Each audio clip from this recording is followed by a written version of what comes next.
সকালটা শুরু করি ঠিক এইভাবেই, মাত্র 1 ঘন্টায় সব রেডি। গুড মর্নিং, কেমন আছো তোমরা সবাই? আশা করি খুব ভালো আছো। প্রথমেই বড়দের আমার প্রণাম, ছোটদের আমার অনেক ভালোবাসা। আজকে আরও একটা নতুন দিনের শুরু, তাই যথারীতি আমি সুস্মিতা চলে এসেছি তোমাদের সাথে গল্প করতে আর আমার সারা দিনের ছোট ছোট মুহূর্তগুলো শেয়ার করতে। সকাল মানেই একটা নতুন শুরু। আমার কাছে সকালটা খুব ইম্পর্টেন্ট, কারণ এই সময়টাই ঠিক করে দেয় আমার সারা দিন কেমন যাবে। তাই আমি চেষ্টা করি দিনটা একটু শান্তভাবে আর গুছিয়ে শুরু করতে। ঘুম থেকে প্রথমে উঠেই আমি একটু নিজের জন্য সময় দিই। 1 গ্লাস জল খাই, তারপরে খাই আমার থাইরয়েডের ওষুধ, তারপরে ফ্রেশ হয়ে নিই। এই ছোট ছোট অভ্যেসগুলোই কিন্তু সারাদিনের মুডটা অনেকটাই ঠিক করে দেয়। তারপর শুরু হয়ে যায় আমার সব থেকে ইম্পর্টেন্ট কাজ, সেটা হলো ঋষিকে স্কুলের জন্য তৈরি করা, ওকে ঘুম থেকে ওঠানো, ফ্রেশ হবার জন্য বাথরুমে পাঠানো। এই সব কিছুই একটু তাড়াহুড়ো আর আদরের মধ্য থেকে হয়। তারপর টিফিন রেডি করে দিই, চেষ্টা করি হেলদি আর টেস্টি কিছু করে দেবার। ব্যাগটা চেক করি আর জলের বোতলটাকে ভরে দিই।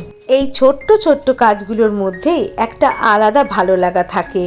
মাঝে মাঝে ভাবি কখন যে এত বড় হয়ে গেল।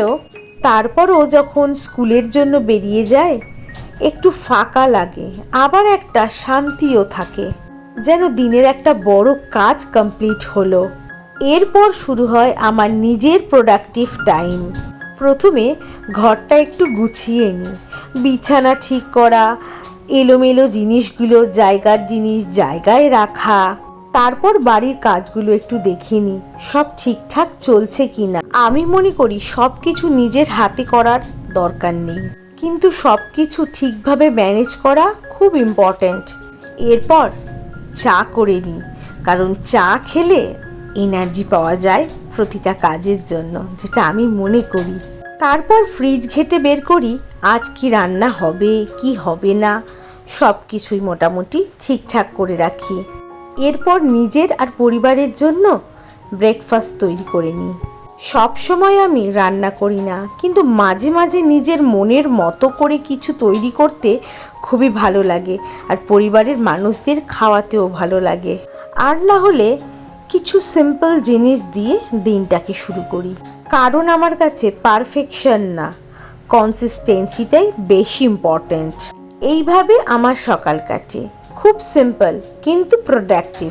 সব কিছু পারফেক্ট হয় না, কিন্তু আমি চেষ্টা করি সব কিছু ঠিকঠাকভাবে ব্যালেন্স করতে, কারণ রোজকার এই ছোট্ট ছোট্ট এফোর্টগুলোই একটা সুন্দর দিন তৈরি করে। প্রতিদিনের মতো আজকেও চেষ্টা করব এই ব্যস্ততার মাঝে সব কিছু একটু সুন্দর করে গুছিয়ে করা যায় সেটা তোমাদের দেখাতে। আমার এই ছোট্ট সংসার আর ছোট ছোট কাজ আর সেই সব মুহূর্ত, এই সব কিছু নিয়েই তো আমাদের এই জার্নি। আর তোমরা পাশে আছো বলেই এই গল্পগুলো শেয়ার করতে এতটা ভালো লাগে। চলো তাহলে আজকের দিনটা একসাথে শুরু করি। এই যে 1 কাপ চা নিয়ে ছাদে বসে পড়লাম আমার গাছপালার সামনে। এদের কাছে বসে থাকতে আমার খুব ভালো লাগে। এই যে চাটা খেতে খেতে একটু গাছদের সাথে টাইম কাটালাম, নিজের সাথেও একটু টাইম কাটালাম। তারপরে এই যে কি রান্না হবে সব কিছু বের করে রাখছি। তো আজকে কুমড়ো দিয়ে আলু দিয়ে ভাজা হবে রুটি দিয়ে খাওয়ার জন্য টিফিনে, আর পটল দিয়ে আলু দিয়ে তরকারি হবে, পেঁপে সেদ্ধ দেব, আর বাটা মাছটা তখন বের করে রেখেছিলাম। ওই যে আগের দিন যে বাটা মাছ এনেছিল সেই বাটা মাছটাকে বের করে রেখেছি, সেটা দিয়েই ওই পাতলা করে একদম কালো জিরে দিয়ে ঝোল করা হবে। আর আজকে এ ঘরে চলে আসলাম, আজকে না এই ঘরটা পরিষ্কার করব। তা পরিষ্কার করব বলে ভালো করে বিছনা পিছনা ঝেড়ে ফেড়ে নিলাম, এরপরে শুরু হবে পরিষ্কার। আর আজকে না খুব একটা রোদ ওঠেনি বাইরে, ওয়েদারটা এখন সেদিনই বললাম তোমাদের কেমন একটা যেন বাজে একটা ওয়েদার চলছে, ভালো লাগছে না, না রোদ উঠছে না বৃষ্টি হচ্ছে সেরকমভাবে, ওই একটু একটু বৃষ্টি হচ্ছে আর গরমটাকে বাড়িয়ে দিচ্ছে, ভালো লাগছে না ওয়েদারটা কেমন। আর শরীর খারাপ হয়েই যাচ্ছে, গা হাত পা ব্যথা বলো, সর্দি বলো, কাশি বলো, হয়েই যাচ্ছে মানুষের, ভালো লাগছে না। কবে যে মানে এই ওয়েদারটা শেষ হবে, নর্মাল একটা ওয়েদার আসবে ভগবান জানে। আর এই দেখো সেদিন ঋষির বন্ধু সুন্দর বার্থডে ছিল, তার রিটার্ন গিফটে এই লাইটটা দিয়েছিল, খুব সুন্দর ক্রিস্টালের ভেতরে আইফেল টাওয়ার আছে আর হচ্ছে প্যারিস লেখা আছে, আর এরকম চার্জার দিয়ে এটাকে জ্বালাতে হয় আর খুব সুন্দর লাগে অন্ধকারে বিশেষ করে, তাই ভালো একটু সাজিয়ে রাখি। আর এই যে সেদিন অর্পিতার ছেলে এসে এতগুলো বই দিয়ে গেছে আমার ঋষিকে। আমার ঋষি গল্পের বই পড়তে ভীষণ ভালোবাসে, তা ওর ছেলের পড়াইগুলো হয়ে গেছে তাই ঋষিকে দিয়ে গেছে। আর আজকে ঋষি একটা কিন্তু স্কুলে বই নিয়েও গেছে, মোটা একটা শার্লক হোমসেরই বই ছিল, ওটাকে নিয়ে গেছে পড়বে বলে। তা ওটা তো পুরো শেষ করেই বাড়িতে আসবে, আর এগুলোকে এখানে গুছিয়ে রেখে দিই, যখন যেটা ইচ্ছে হবে তখন সেটা পড়বে। শার্লক হোমসই বেশি আছে এখানে, আরও কিছু টুকটাক আছে, ওগুলো বেশ ভালো ভালো গল্পগুলো আছে, তা সেগুলো সাজিয়ে রাখলাম। আর এই বইগুলো দেখো, টিনটিনের এই 4টে বই, গেল বছর 2টো কিনে দেওয়া হয়েছিল, এবছর 2টো কিনে দেওয়া হয়েছে। যেদিন কিনে আনা হয়েছে বইমেলা থেকে তার পরের দিনই শেষ হয়ে গেছে বইগুলো। তারপরে কি হবে, ওগুলো ওভাবেই সাজিয়ে রেখেছে।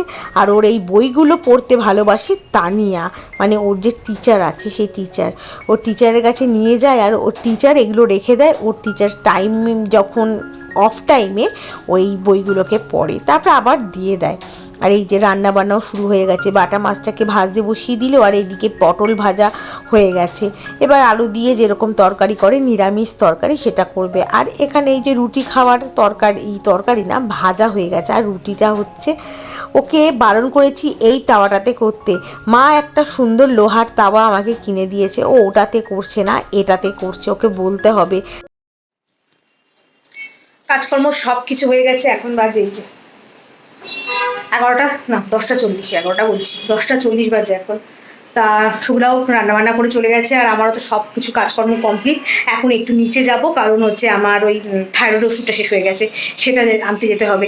আর তারপরে একটুখানি ভাবছি ওই ওপরে যে অনকোয়েস ল্যাবটা আছে, ল্যাবে যাব একটু, ওই ওটাকে কী বলে, আমার অ্যালার্জি হয় না বলেছি তোমাদের, অ্যালার্জি, ওই অ্যালার্জির একটু টেস্ট করতে হবে। কৌশিক সে বলছিল, বলে তুমি টেস্ট করো একটু, না হলে বোঝা যাচ্ছে না, এরকম ওষুধ খেয়ে খেয়ে তো কতদিন থাকবো বলো, সারাক্ষণ এরকম একটা মনে হয় কি একটা ঘুমের মধ্যে থাকি আমি, কাজকর্ম যা করি ঠিকই, কিন্তু ঘুমের মধ্যে একদম। আর সবসময় মনে হয় কি চোখে একদম ঘুম থাকে আমার, কারণ ওই যে সেরজিন খাচ্ছি, ওষুধ খাচ্ছি, ওষুধের থেকে এরকম মানে ওষুধের জন্যই হচ্ছে।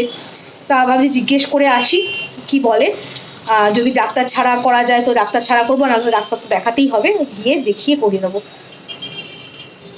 আরেকদিন যেতে হবে, আরএনটে করে যেতে হবে, আরএনটে করে গিয়ে আমার ওই মাইগ্রেনের এক ডক্টরের খোঁজ পেয়েছি, ভালো ডক্টর, তা ওই আরএনটে করে যাবো ওই ডক্টর দেখাতে। ঋষি তো স্কুল তো ও চলে যাবে, তারপরে এখন আমি আগে মানে ওখানে ওষুধটাকে নিয়ে আসি আর জিজ্ঞেস করে আসি যে কীরকম খরচা পড়বে, বা কী মানে করা যাবে কি না, তো প্রেসক্রিপশন ছাড়া জিজ্ঞেস করে আসি। চলো এবার নিচে যাওয়া যাক। আর আজকে ছাতা নিলাম না, কারণ সেরকম রোদ নেই, শুধু শুধু ছাতাটাকে বয়ে নিয়ে গিয়ে কোনো লাভ নেই। তো এই যে চলে এসেছি ওষুধের দোকানে, এবার চলো ওষুধটা নিয়ে নিই, তারপরে একটু ল্যাবে যেতে হবে। মানে একটু ল্যাবে যাচ্ছি, একটু অ্যালার্জি টেস্টের ব্যাপারে একটু কথা বলবো।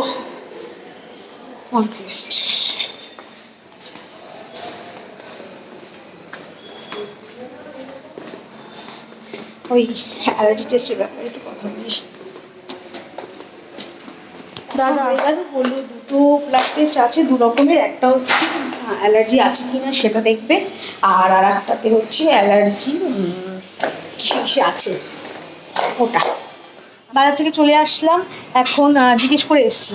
তা বললো 2 রকমের টেস্ট হয়, অ্যালার্জি টেস্ট 2 রকমের হয়। একটা হবে হচ্ছে একটাতে ডিটেক্ট করবে যে আমার কি আদৌ অ্যালার্জি আছে না অন্য কিছুতে এরকম গায়ে আমার র্যাশ বেরোচ্ছে, চুল করছে, অ্যালার্জি আদৌ আছে নাকি সেটা দেখবে একটাতে। আর আরেকটা বললো টেস্ট আছে যেটাতে দুটোই ব্লাড টেস্ট, আর একটাতে বললো ওটাতে ভেজ নন ভেজ বা ধুলো কী থেকে হচ্ছে। এমনিতে তো ডাস্ট অ্যালার্জি আমার আছে ছোটোবেলা থেকেই, কিন্তু আদৌ ভীষণ বেড়েছে, প্রচণ্ড বেড়েছে। মাঝে বন্ধ ছিল, একদম বন্ধই ছিল। মানে আগে না, ওই তোমাদের আগে তো আমি গল্প করেইছি যে মা যখন ঘর ঝাড়তো, এই পুজোর আগে বলো বা চৈত্র মাসে যখন ঘর ঝাড়তো, ওই ধুলোতে আমার অ্যালার্জি হতো। তা আমি যখন বাড়িতে থাকতাম তখন মা ঝাড়তো না, ওই স্কুল চলে যেতাম বা অফিস চলে যেতাম, তারপরে মা ঘর ঠর ঝাড়তো, আমার সামনে ঝাড়তো না। ভীষণ হ্যাঁচে হতো, সর্দি হতো, চোখ লাল হয়ে যেত, ডাস্ট থেকে হতো অ্যালার্জিটা। কিন্তু তারপরে তো ঠিক বন্ধ হয়ে গেছিলো, কিন্তু তারপরে তো এখন আবার শুরু হয়েছে। আবার ওরা বললো সেটাই দেখবে যে কোন খাওয়াতে আছে, মানে ভেজ নন ভেজ বা অ্যালার্জি কিসে আছে, ডাস্টে আছে কিসে আছে সেটা দেখবে। তা খরচাও জিজ্ঞেস করলাম, খরচা বললো যেটা হচ্ছে জাস্ট দেখবে আদৌ কি আছে নাকি অ্যালার্জি, পজিটিভ না নেগেটিভ সেটা দেখবে। সেটা দেখতে বললো 900 টাকা মতো খরচা আছে। আর যেটাতে পুরোটা দেখবে যে ভেজ নন ভেজ খাবার বা ধরো ডাস্ট ফাস্ট, সেটাতে বললো 5000 টাকা পড়বে। তা দেখি কোনটা করিয়ে নিতে হবে খুবই তাড়াতাড়ি, কারণ দেখি ফোন টোন করে ওদের বলে দিলে বাড়িতে এসে ব্লাডটা নিয়ে যাবে। আমার মনে হয় ওটা করে নেওয়াই ভালো, যে কী থেকে হচ্ছে অ্যালার্জিটা।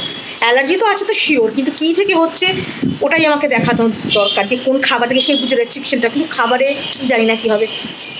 এখন কাজ তোমার বলতে গেলে এখন এই ছাদটা তো শুক্লা পরিষ্কার করে দিয়ে গেছে, মানে ধুয়ে দিয়ে গেছে।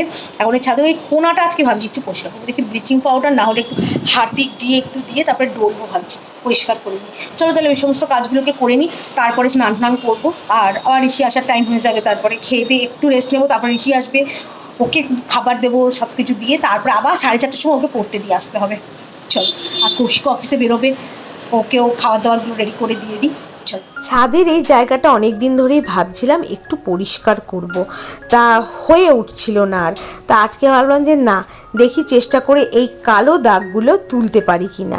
তাই এই যে যথারীতি হারপিক নিয়ে বসে পড়লাম, কারণ এই কোনাটা ভেজা ছিল। এমনিতে জল আমি ছাদের জল কাচিয়ে ঠিকঠাক করে ওয়াইপ করে দিয়েছি, তো এই জায়গাটা জলটা ছিল, সেই জায়গাটাতে একটু হারপিক দিয়ে ভালো করে ডলার চেষ্টা করলাম। তো সেরকমভাবে উঠলো না, ওই একটু একটু উঠেছে, বেশি ওঠেনি, দাগটা হয়েই আছে। দেখতে হবে অন্য কোনো পদ্ধতিতে এই দাগটাকে তোলা যায় নাকি, বুঝতে পারছি না। তোমাদের কাছে কোনো আইডিয়া থাকলে একটু বলো তো, যে মার্বেলের ওপরে এরকম দাগ তোলার জন্য আমি কি ঘরোয়া টোটকা বলো বা কিছু ইউজ করতে পারি, আমাকে জানিও তোমরা। সব হয়ে গেল, ছাদটা ঠিক ভালো মতো পরিষ্কার করতে পারলাম না, হলো না। এই জায়গাটা জল বসে বসে না দাগ হয়ে গেছে, উঠলো না। তা তবু ওই কোণগুলোও পরিষ্কার হয়ে গেছে। তো এখন একটু চা করবো, ভাতটাকে বসাবো। ওই টিফিন খেতে খেতে দেখছিলাম একটা সিরিয়াল, তারপরে তো আবার বাকি কাজ পড়ে গেল, তারপরে আবার কাজগুলো করলাম। বসলে তো হবে, টিফিন খেতে খেতে টিভি দেখলে হবে না, কাজগুলো তো করতে হবে, কারণ করার তো কেউ নেই। ওগুলো তো আর শুক্লা এসে করবে না, শুক্লার তো রান্না করে দিয়ে যাচ্ছে, আর ঘর পোছা বাসন মাজা যেটুকু করে দিয়ে যায়, আর বাকি তো সব শুক্লার বাসন খুবই কম থাকে, খুবই কম। আমি অর্ধেকের বেশি মেজেই নিই। দুবেলার বাসন তোমরা তো এক সময় দেখোই ওইটুকু বাসন হয় আমার, আমি বেশি বাসন মেজে নিই। আর রান্নাবান্নাও তো থাকে, ওকে দিয়ে 2 থেকে 3টের বেশি পদ করাই না, বাকি যা থাকে সবই আমি। তো এখন ওই কাজগুলো করতে হবে, তাই জন্য কাজগুলোকে করে নিলাম। তা 1 কাপ চা নেবো, ভাতটাকে বসিয়ে দেবো, আর 1 কাপ চা নেবো। বসে এবার হচ্ছে দেখবো কী যেন শুরু করেছিলাম, যে রিস্তা কিয়া কেহলাতা হয়, ওই যে অক্ষরা নাইটিকে যে সিরিয়ালটা, ওটা তো আগে দেখতাম খুব। আর তারপরে মাঝে মাঝে আমি এগুলো দেখি, যেমন সাথ নিভানা সাথিয়া, তারপরে আর কি আছে সসুরাল গেন্দা ফুল, আরও সব পুরনো যত সিরিয়ালগুলো আছে না, সেই সমস্তগুলো আমি দেখি। মানে আমাদের সময়কার সিরিয়ালগুলো, ওগুলো আমি দেখি, পুরনো সিরিয়াল। বাংলা সিরিয়ালও কিছু কিছু আছে, সেগুলো দেখি। কুসুমদোলা, মিষ্টি কুটুম, এইগুলো মা, এগুলো আমি দেখি সিরিয়ালগুলো, আমার খুব ভালো লাগে। তো ওইগুলোই এখন ওই দেখছিলাম, হটস্টারই দেখছিলাম। তা এখন আবার চাটা নিয়ে অক্ষরা ওটা দেখবো, নাইটিকার অক্ষরার ওই সিরিয়ালটা, রিস্তা কিয়া কেহলাতা হ্যায়, ওটা এখন দেখবো। আর তারপরে স্নান যা যা করার আছে করে নেবো, আবার তারপরে তাড়াতাড়ি করতে হবে সব কিছু, কারণ ঋষি চলে আসবে। ঋষিকে পড়তে দিতে এসেছিলাম, পড়তে দিয়ে দিলাম, চলে গেছে ও। এখন বাড়িতে যাচ্ছি, গিয়ে এখন একটু শোবো, তার বিকেলে একটু বেরোবো বাইরে, বন্ধুদের সাথে একটু হাঁটতে বেরোবো একটু। তো চলো আজকে আর ভিডিওটাকে বাড়াচ্ছি না। যদি ব্লগটার মধ্যে কিছু ভালো লেগে থাকে তো ছেড়ে যাওয়ার আগে লাইক শেয়ার সাবস্ক্রাইব করে আমার পাশে থেকে আজকে মতো এইটুকু দেখাবে অন্য একটা ব্লগের সাথে। টাটা।